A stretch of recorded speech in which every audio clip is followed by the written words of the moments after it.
Nagbabalik ang PTV Balita ngayon. Good news po sa mga motorista, posibleng magkaroon ng rollback sa produktong petrolyo sa darating na Martes. Batay sa 4 na araw na trading, posibleng bumaba sa hanggang 90 centavos kada litro ang presyo ng gasolina, habang parehong posibleng umabot sa hanggang piso at 15 sentimo ang rollback sa kada litro ng diesel at kerosene. Ayon sa Department of Energy, may kinalaman ito sa paghina ng inflation sa China, pag-recover ng oil production sa US, ganun din ang halaga ng dolyar kontra piso. Inaasahang mag-aanunsyo ng opisyal na bawas presyo mga kumpanya ng langis sa Lunes. Ipatutupad ang nationwide gun ban sa darating na July 22 bilang bahagi ng paghihigpit ng seguridad sa darating na ikatlong State of the Nation address ni Pangulong Ferdinand R. Marcos Jr. Ayon sa PNP Firearms and Explosives Office, epektibo ng 12:01 a.m. hanggang 11:59 p.m. ng July 22. Pansamantalang suspendido ang lahat ng permit to carry firearms outside of residence. Pangungunahan ng PNP House Sergeant-at-Arms at Presidential Security Group ang pagpapanatili ng seguridad sa Batasang Pambansa Complex.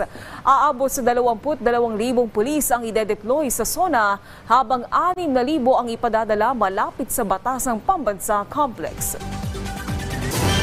Samantala, alamin natin ang ibang balita mula kay Julius Pacot ng PTV Davao. Mayong adlaw, girescue sa mga sakop sa 4th Infantry Division sa Philippine Army ang 35 ka mga latagaw nga iro gikan sa demolition sites sa Camp Evangelista Military Reservation sa Cagayan de Oro City natong Hulyo 7 ning tuiga. Nalakit kini sa nagapadayong clearing operation sa 4th Installation Management Battalion human sa gihimong pagdemolish sa mga panimalay sa mga informal settler sa maong lugar. Nakigalayon usab ang 4th ID sa Cagayan de Oro City Veterinary Office ug sa usa ka non-government organization nga Loving Home for Strays nga gihimong rescue operation.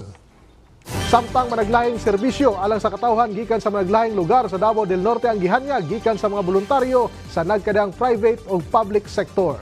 Dinduha ka mga pamilya sa indigenous people ang nakabenepisyo sa serbisyong tabang sa nasunugan sa Sitio Talos, Barangay San Jose sa Santo Tomas, Davao del Norte. Nakadawat sila managlahing gamit sa masakatre, kutson, unlan, habol uban pang gamit sa panimalay.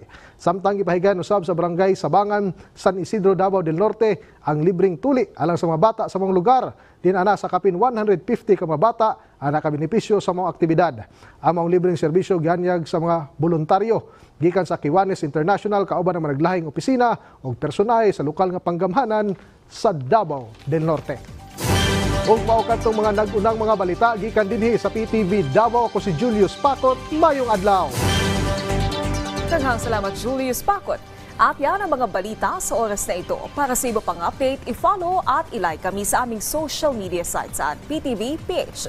Ako po si Naomi Tiburcio para sa Pambansang TV sa Bagong Pilipinas.